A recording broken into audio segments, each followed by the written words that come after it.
नमस्कार, मैं चंचल बब्बर विद्यालय शिक्षा उत्तराखंड से गणित की इस कक्षा में आपका स्वागत है।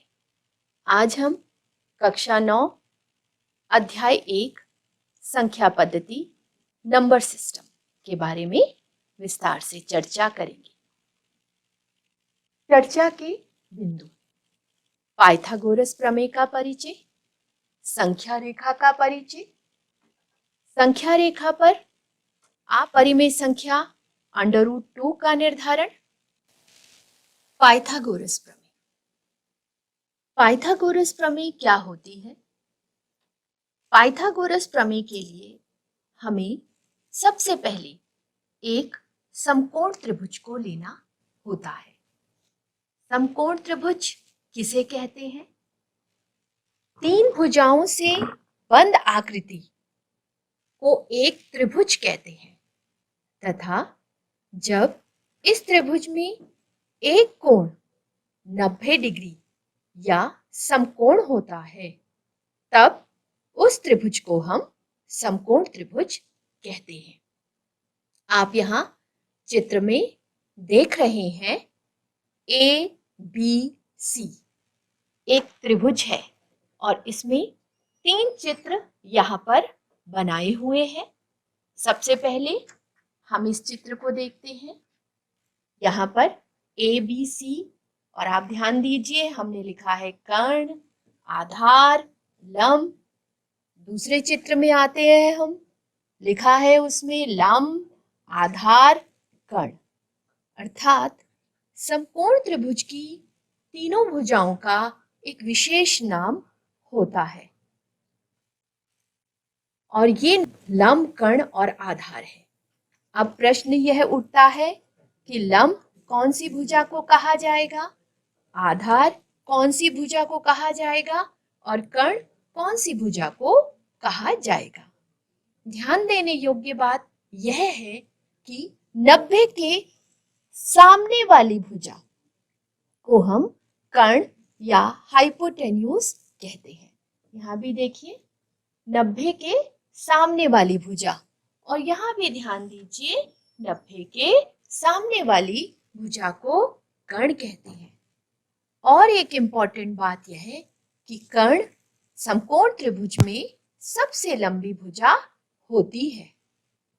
अब प्रश्न यह है कि लंब और आधार किसे कहा जाएगा। ध्यान दीजिए बच्चों, यहां पर हमने C कोण को लिया। अगर C एक न्यून कोण है और इस कोण के सामने वाली भुजा को हम लंब कहेंगे और जो भुजा हमारी शेष रह जाएगी उसको हम आधार कहेंगे। अर्थात 90 के सामने वाली भुजा तो सदैव कर्ण ही होगी तथा हम A और C में जिस भी कोण की बात करेंगे, यदि हम C कोण की बात करते हैं तो C कोण के सामने वाली भुजा को लंब कहा जाएगा और यदि हम A कोण के सामने वाली भुजा की बात करते हैं तब यदि हम A कोण की बात करते हैं तब सामने वाली भुजा को लंब कहा जाएगा। अर्थात किसी भी त्रिभुज में कर्ण तो सदैव 90 के सम्मुख ही रहेगा, परंतु लंब और आधार इंटरचेंज होते रहेंगे। आप ध्यान दीजिए यहाँ पर परपेंडिकुलर जब कोण क्या हो गया, चेंज हो गया। सदैव कोण के सम्मुख हमारा क्या आ जाएगा, लंब आ जाएगा। यहाँ भी ध्यान दीजिए कि 90 के सामने वाली कर्ण है, परंतु अब एक भुजा यहाँ पर लंब है और एक भुजा हमारी आधार है। तो यदि हम A कोण की बात कर रहे हैं इस त्रिभुज में तो इसके सम्मुख भुजा लंब हो जाएगी और शेष भुजा आधार हो जाएगी। इस प्रकार पाइथागोरस प्रमेय लगाने से पहले हमें समकोण त्रिभुज के बारे में अवश्य पढ़ना पड़ेगा कि किसी भी समकोण त्रिभुज में तीनों भुजाओं के नाम कर्ण, लंब और आधार किस आधार पर रखे जाते हैं। और एक ऐसा त्रिभुज जिसमें एक कोण अवश्य ही 90 डिग्री का होता है, ऐसे त्रिभुज को हम समकोण कहते हैं। अर्थात अब हम समकोण त्रिभुज की तीनों भुजाओं को जानते हैं। एक भुजा लंब है, एक भुजा आधार है और एक भुजा कर्ण है। जैसा कि चित्र में भी आप देख पा रहे हैं, या आप स्वयं भी समकोण त्रिभुज बनाइए और उसके कर्ण को नापिए, तो आप सदैव यह देखेंगे कि जो कर्ण है वो सदैव लंबी, आप देखेंगे कि कर्ण का मान सदैव दोनों भुजाओं से अधिक आ रहा है। इस आधार पर हम कह सकते हैं किसी समकोण त्रिभुज में कर्ण सबसे लंबी भुजा होती है। अब हम पाइथागोरस प्रमेय, या जिसे हम बोधायन प्रमेय भी कहते हैं, उसके बारे में बात करेंगे। किसी समकोण त्रिभुज में कर्ण का वर्ग बराबर लंब का वर्ग प्लस आधार का वर्ग। कर्ण क्या है हमारा? 90 के सामने वाला AC। तो यहाँ पर हमने कर्ण की जगह भुजा का नाम लिख दिया है। अब AC का वर्ग बराबर लंब, लंब कौन सी भुजा है हमारी? AB। लंब का वर्ग AB का वर्ग प्लस आधार क्या है हमारा इस त्रिभुज में? BC। तो यहाँ पर आ गया BC का वर्ग। AC का वर्ग बराबर, अगर हमने AB को 1 ले लिया, मान लिया AB 1 है और BC भी 1 है, तो AB बराबर 1 का वर्ग और BC बराबर भी 1 का वर्ग। AC का वर्ग बराबर 1 का वर्ग कितना होता है? 1 के वर्ग का मतलब है when the number multiply by itself, तब उसका मतलब वर्ग होता है 1 into 1 equals to 1। 1 square equals to 1 आ गया, प्लस यहां भी 1 स्क्वायर इक्वल्स टू 1 आ गया। AC का वर्ग या AC का स्क्वायर भी बोलते हैं हम इसको, इक्वल्स टू 1 + 1 2। अब बच्चों, अब यहां पर ये जो 2 है हमारा सुपरस्क्रिप्ट जो है हमारा, इसको हटाना है, और जब ये हटता है तो इजिकल टू की तरफ जाकर ये वर्गमूल के चिन्ह में बदल जाता है। इस तरीके से ये वर्गमूल के चिन्ह में बदल गया। तो AC बराबर, जो हमारा सुपरस्क्रिप्ट था, घात थी जो 2, वो बराबर के दूसरी तरफ जाकर वर्गमूल के चिन्ह में बदल जाती है, और इस प्रकार हमको कर्ण का मान कितना प्राप्त हो जाता है? √2 प्राप्त हो जाता है। अब एक इम्पॉर्टेंट बात यहाँ पर कि हमने आपसे कहा कि कर्ण सबसे लंबी भुजा होती है, अर्थात उसका मान लंब से भी ज्यादा आएगा और आधार से भी ज्यादा आएगा। यहाँ पर हमने लंब और आधार दोनों का ही मान 1 लिया हुआ है, तो कर्ण का मान √2 जो हमने लिखा है, इसका मतलब ये है कि जो √2 का मान है वो 1 से ज्यादा ही आएगा। एक इम्पॉर्टेंट बात यह है कि आप ध्यान से देखिए, कर्ण बराबर √2 आ रहा है, और √2 एक अपरिमेय संख्या है। पिछली गणित की कक्षा में हम इसके बारे में आपको बता चुके हैं कि √2, √3, जिसमें वर्गमूल का चिन्ह बना होता है, मेनली इस तरीके की संख्याएं क्या होती हैं? अपरिमेय संख्याएं होती हैं। तो यहाँ पर कर्ण बराबर √2 आ रहा है, और √2 एक अपरिमेय संख्या है। अब हम आगे चर्चा करेंगे कि ये जो √2 एक अपरिमेय संख्या है, इसको संख्या रेखा पर हम कैसे प्रदर्शित कर सकते हैं। आप संख्या रेखा के बारे में जानते हैं। हम संख्या रेखा के बारे में एक बार फिर चर्चा करते हैं। संख्या रेखा, नंबर लाइन। तो आप ध्यान दीजिए, यहाँ पर एक हमने सीधी रेखा खींची है जिसमें हमने मध्य में 0 लिखा है।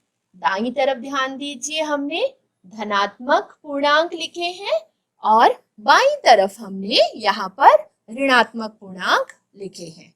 तो एक ऐसी रेखा जिस पर संख्याएं स्थित होती हैं उसको हम नंबर लाइन कहते हैं।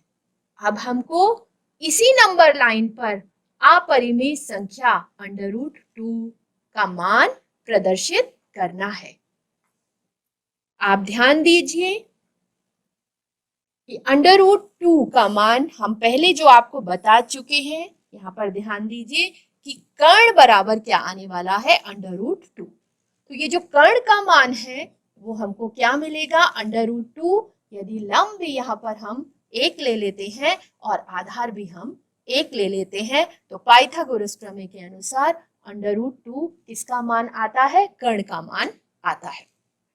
अब ये जो कर्ण बराबर √2 है इसको हमको संख्या रेखा पर प्रदर्शित करना है और संख्या रेखा पर प्रदर्शित करने के लिए हमें सर्वप्रथम क्या बनाना पड़ेगा, एक समकोण त्रिभुज बनाना पड़ेगा।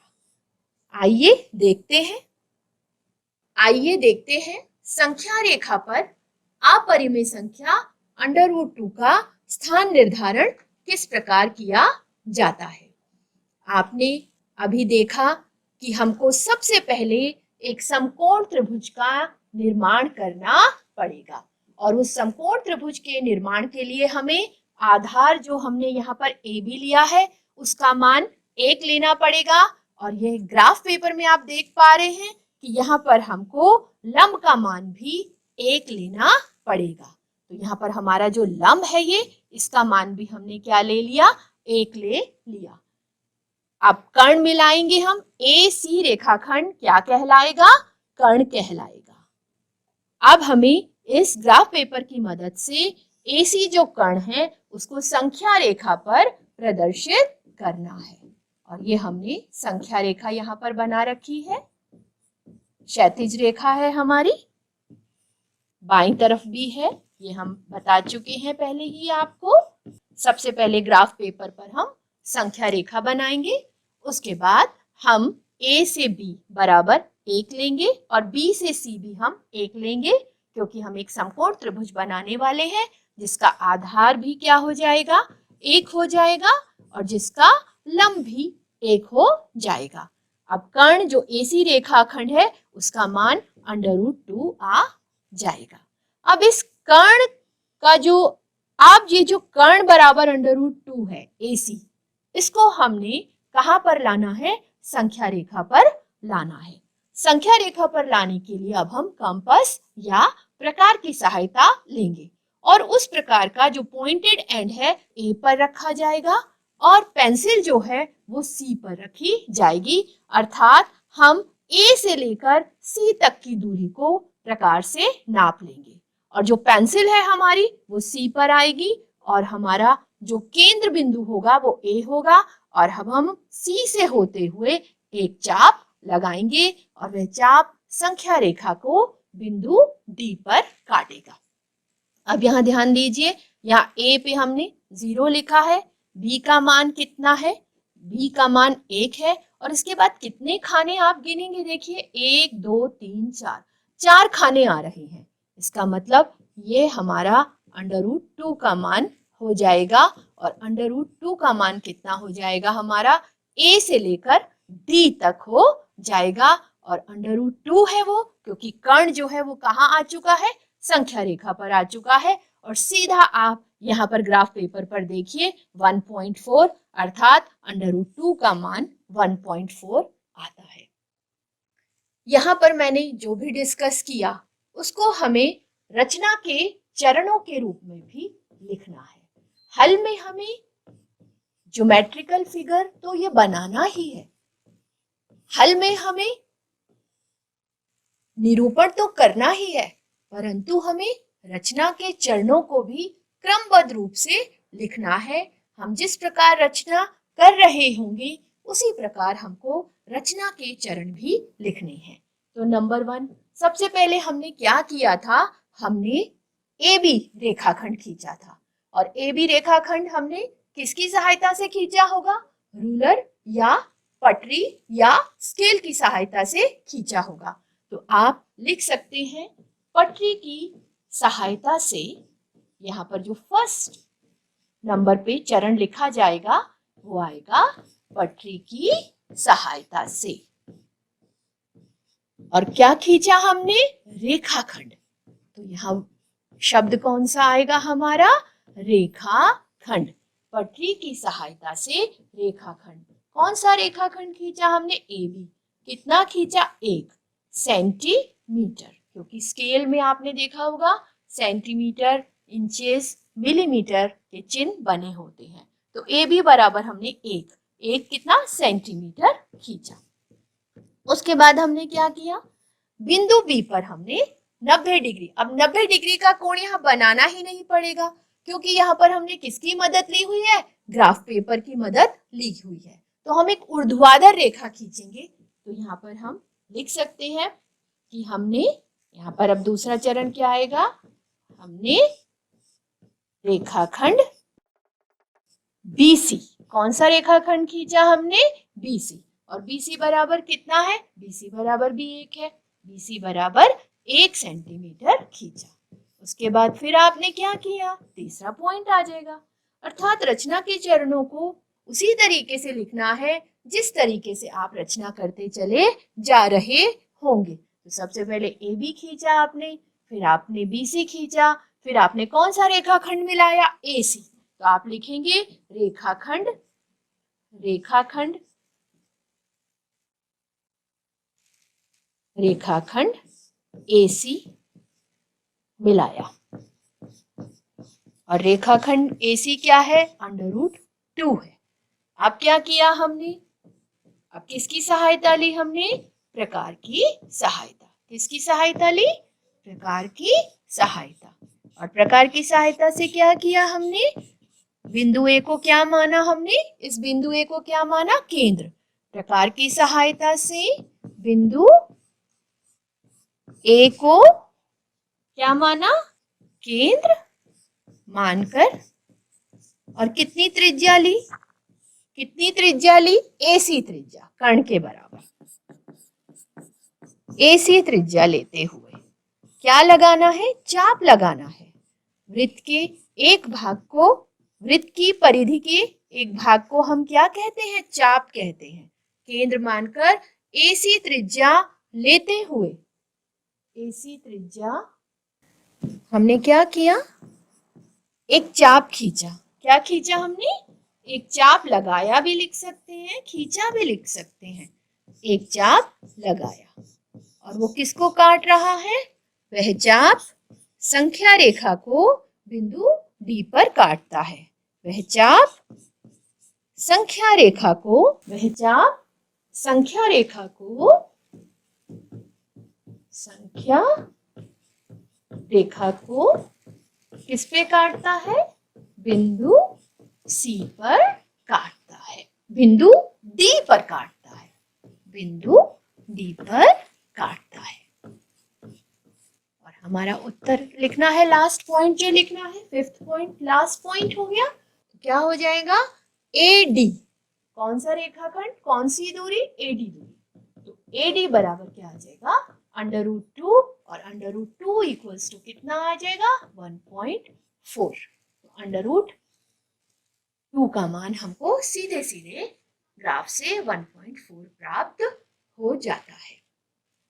अब हम अगर इस चित्र को और बड़ा करके दिखाना चाहें तो ग्राफ पेपर पर हम इसको किस तरीके से और भी इसका बड़ा रूप बना सकते हैं, आइए इस बात पर भी चर्चा करते हैं। अब हम ग्राफ पेपर की सहायता से किस प्रकार अपरिमेय संख्या √2 का निर्धारण करते हैं या कर सकते हैं, इसको समझ लेते हैं। तो सबसे पहले हम संख्या रेखा बनाएंगे। यहाँ हमने एक क्षैतिज रेखा खींच दी और जिसको हमने क्या कहा? संख्या रेखा। ये हमारी क्षैतिज रेखा है जिसको हमने संख्या रेखा कहा, और यहाँ पर हमने इसको जीरो ले लिया हमने। अब आप ध्यान दीजिए कि हमको √2 बनाना है संख्या रेखा पर, और √2 के लिए अगर आपको ध्यान होगा कि इसमें हमको एक त्रिभुज का निर्माण करना है। और वो त्रिभुज भी कैसा होना चाहिए, समकोण त्रिभुज होना चाहिए, और उस समकोण त्रिभुज में लंब का मान भी 1 होना चाहिए और आधार का मान भी 1 ही होना चाहिए। तब हमारे पास कर्ण का मान √2 आएगा, क्योंकि √2 किसका मान आएगा, किसी भी समकोण त्रिभुज में कर्ण का मान आएगा यदि हम इस शर्त के साथ चलते हैं।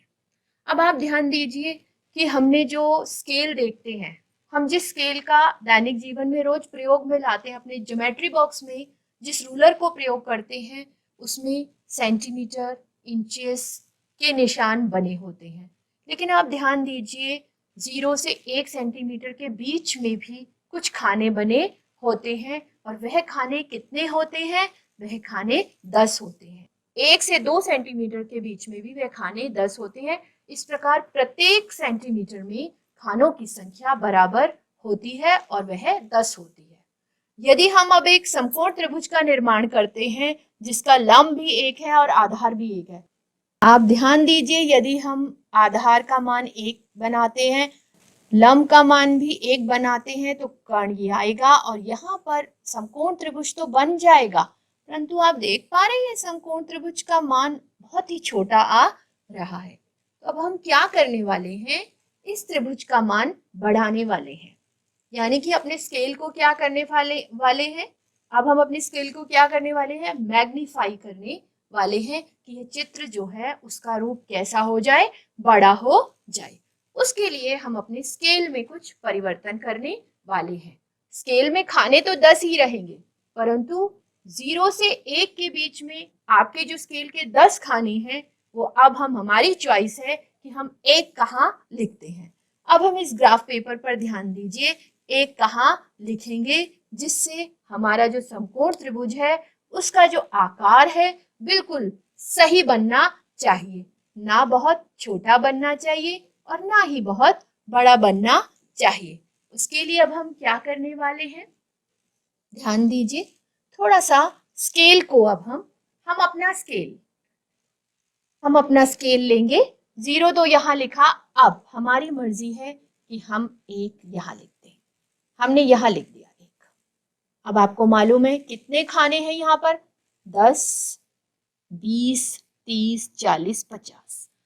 यहाँ पर हमने 50 खानों को 1 ले लिया। 10 खाने, 10, 20, 30, 40, 50, और यहाँ पर हमने 1 लिख दिया। इसी प्रकार हम आगे के 50 खानों में 1, 2, 3, 4, 5। अब ग्राफ पेपर पर स्केल हम अपने अनुसार लेते हैं। तो हमने 0 से 1 के बीच में कितने खाने लिए या कितने स्क्वायर लिए, 1, 2, 3, 4, 5, 5 वर्ग लिए, या हमने 50 खाने लिए।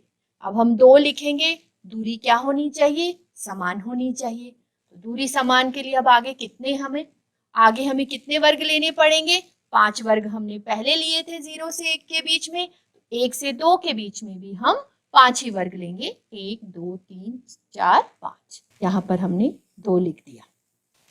इसी प्रकार 3 भी अगर हमें लिखना है तो हम आगे के 5 वर्ग के बाद लिख देते हैं।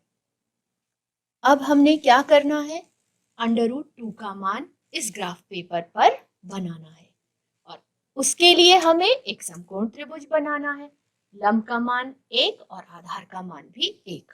तो हम यहाँ पर 0 को a मान लेते हैं और 1 को क्या मान लेते हैं, b मान लेते हैं, और AB रेखाखंड हमारा 1 हो जाता है। इसके बाद हमें क्या करना है, इसके बाद हमें लंब बनाना है, और उस लंब का मान भी क्या रखना है, 1 रखना है। अब हमारी चॉइस है कि हम लंब कितना बड़ा रखना चाहते हैं। यहाँ भी हमें अपना स्केल यूज करना होगा। चाहे तो हम वही स्केल यूज कर सकते हैं जो हमने अभी चूज किया कि 5 वर्ग जो है वो हमने 1 के बराबर लिए, और हम ऊपर भी 5 वर्गों को 1 के बराबर ले सकते हैं, 1, 2, 3, 4, 5, और यहाँ पर हमने C बिंदु बना दिया। और इस प्रकार ये जो BC रेखाखंड है, हमको ये भी कितना प्राप्त हो गया, 1 प्राप्त हो गया।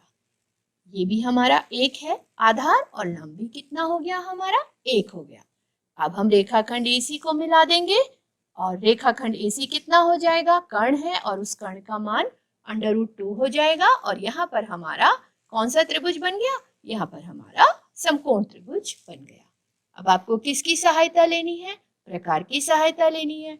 और इस प्रकार की सहायता से आप क्या करेंगे, ए बिंदु को केंद्र मानेंगे और त्रिज्या कितनी लेंगे, AC त्रिज्या को लेते हुए हम कंपास से चाप लगाएंगे जो C से होते हुए, आप ध्यान दीजिएगा, जब आप चाप लगाएंगे C से होते हुए यहाँ पर संख्या रेखा को किसी बिंदु पर काटेगा और उस बिंदु को हम यहाँ पर D कह देंगे।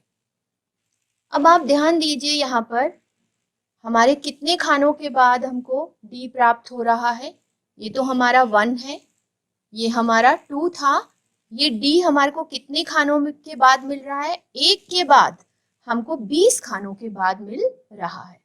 अर्थात A से जो D तक की दूरी है उसका मान √2 तो है, लेकिन वो मान कितना आएगा संख्या रेखा पर, वह हमको नापना पड़ेगा।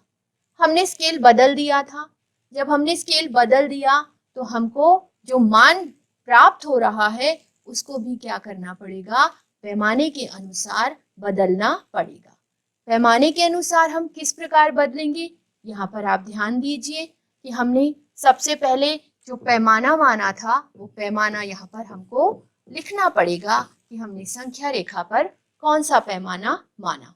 तो आपने ध्यान दिया 0 और 1 के बीच में हमने कितने खाने लिए थे, 50 खाने। तो यहाँ थोड़ा सा हम इस चीज को समझ लेते हैं कि जो 50 खाने थे वो हमारे किसके बराबर आ रहे थे, 1 सेंटीमीटर के बराबर आ रहे थे। अब हमें कितने खाने का मान बताना है, 1 खाने का मान सबसे पहले हम यहाँ पर निकाल लेंगे और 1 खाने का मान हमारे पास 1/50 सेंटीमीटर आ रहा है। अब ध्यान दीजिए इस ग्राफ पेपर पर, 1 के बाद 1 तो मान है ही, क्योंकि हमारा जो D बिंदु है वो 1 के बाद हमको प्राप्त हो रहा है और 2 से पहले प्राप्त हो रहा है। इसका मतलब जो √2 का मान आने वाला है वो 1 से ज्यादा आने वाला है और 2 से कम आने वाला है।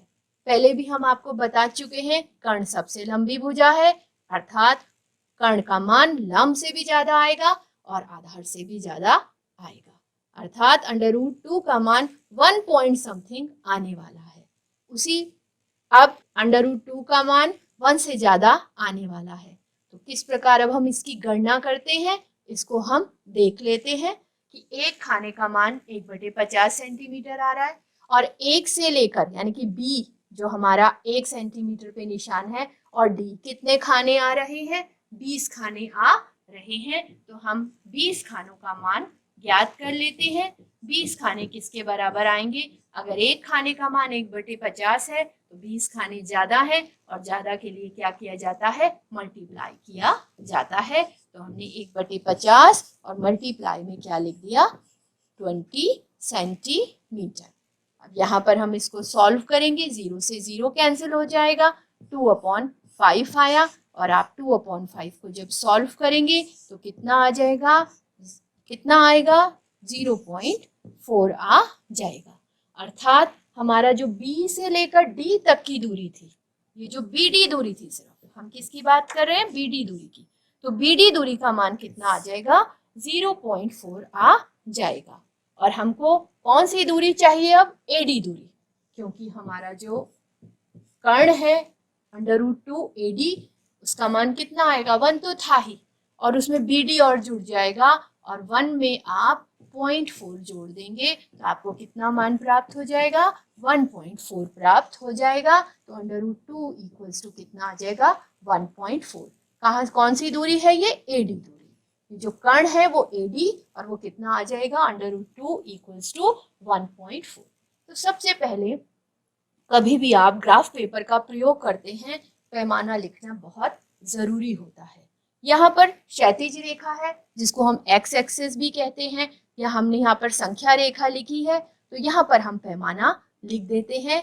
लेकिन यदि हमारे पास एक्स एक्सिस भी होती, y एक्सिस भी होती और हमने दोनों का पैमाना अलग अलग लिखा होता तो यहाँ पर पैमाना x अक्ष के लिए भी लिखना पड़ता, y अक्ष के लिए भी लिखना पड़ता। परंतु यहाँ पर हमने सिर्फ एक क्षैतिज रेखा ड्रॉ की है जिसको हम संख्या रेखा कह रहे हैं, तो हम पैमाना लिखेंगे और पैमाना कैसे लिखेंगे, एक खाने का मान। आप ऐसे भी लिख सकते हैं 50 खाने बराबर 1 सेंटीमीटर भी लिख सकते हैं, या आप एक खाना बराबर 1/50 सेंटीमीटर भी लिख सकते हैं।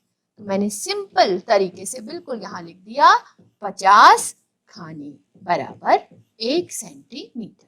अब हमको जो भी उत्तर प्राप्त होगा उसको हमें क्या करना पड़ेगा, इस पैमाने के अनुसार उसका कन्वर्जन करना पड़ेगा, क्योंकि स्केल अगर जैसा था वैसा ही अगर हम इस्तेमाल करते, 10 खाने थे और 10 खानों को ही यदि हम 1 सेंटीमीटर लेते तब हमको कन्वर्जन की आवश्यकता नहीं थी।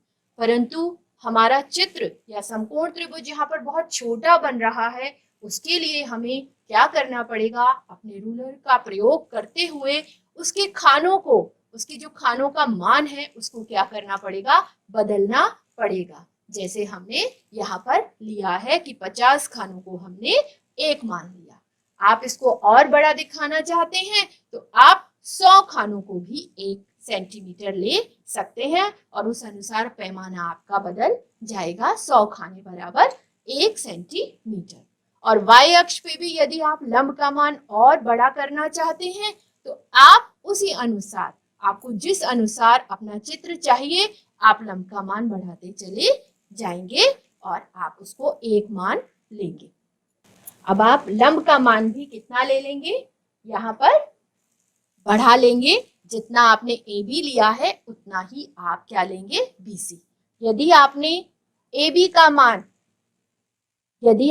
AB में 50 खाने लिए हैं तो BC में भी आप 50 खाने लेंगे और इस प्रकार आपको एक बड़ा समकोण त्रिभुज प्राप्त हो जाएगा। हमने चर्चा के बिंदु, पाइथागोरस प्रमेय का परिचय, संख्या रेखा का परिचय, संख्या रेखा पर अपरिमेय संख्या √2 का निर्धारण। आज हमने गणित की इस कक्षा में जो भी चर्चा की आपको समझ में आया होगा और इम्पोर्टेंट इंफॉर्मेशन भी आपको उसमें मिलेगी, जिसकी चर्चा हम गणित की अगली कक्षा में आपसे करेंगे। धन्यवाद।